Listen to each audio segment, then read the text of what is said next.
Je suis dans la région depuis samedi soir. J'ai multiplié les consultations. Et ce que j'en retire, je le dis en pesant mes mots, c'est que la situation est grave et même dangereuse.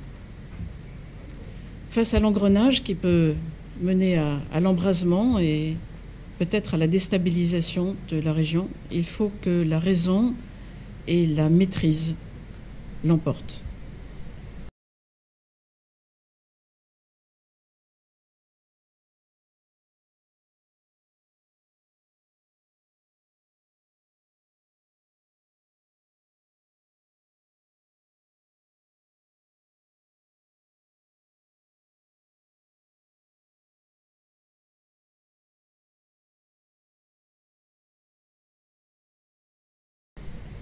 La France appelle tous les groupes ou États qui pourraient chercher à profiter de la situation à s'abstenir de le faire. C'est un message que nous avons déjà passé, mais que je souhaite passer de la façon la plus claire aujourd'hui.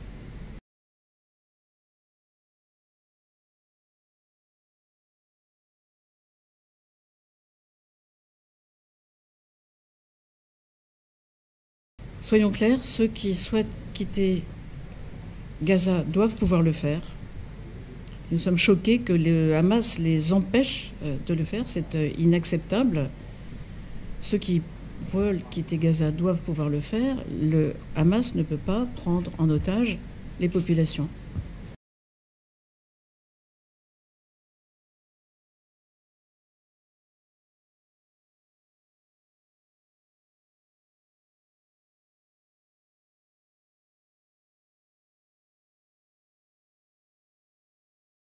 Nous demandons que des points de passage soient ouverts.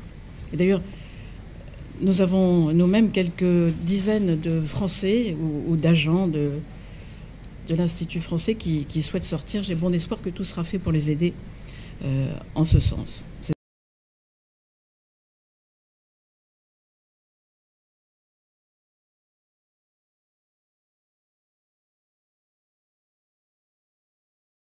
L'aide humanitaire doit pouvoir entrer à Gaza parce qu'il est inacceptable de laisser des femmes, des hommes, des enfants qui ne sont pas responsables des crimes du Hamas souffrir de cette façon.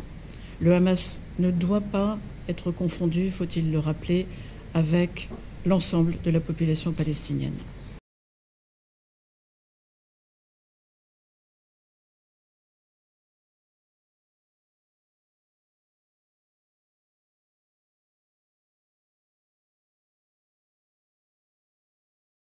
La France mobilisera 10 millions d'euros d'aide humanitaire pour la population de Gaza.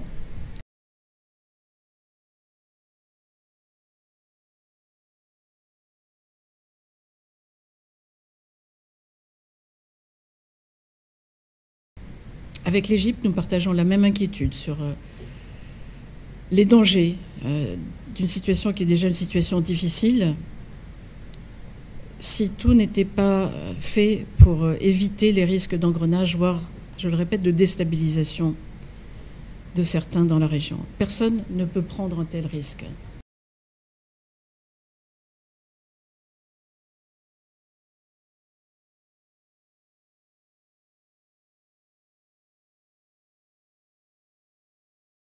La France accueille favorablement l'initiative égyptienne de réunir une conférence internationale à cette fin, c'est-à-dire non seulement pour traiter les questions humanitaires, mais pour éviter l'escalade et pour montrer aussi qu'il existe un horizon politique qui prenne en compte le droit d'Israël à la sécurité et le droit des Palestiniens à disposer d'un État.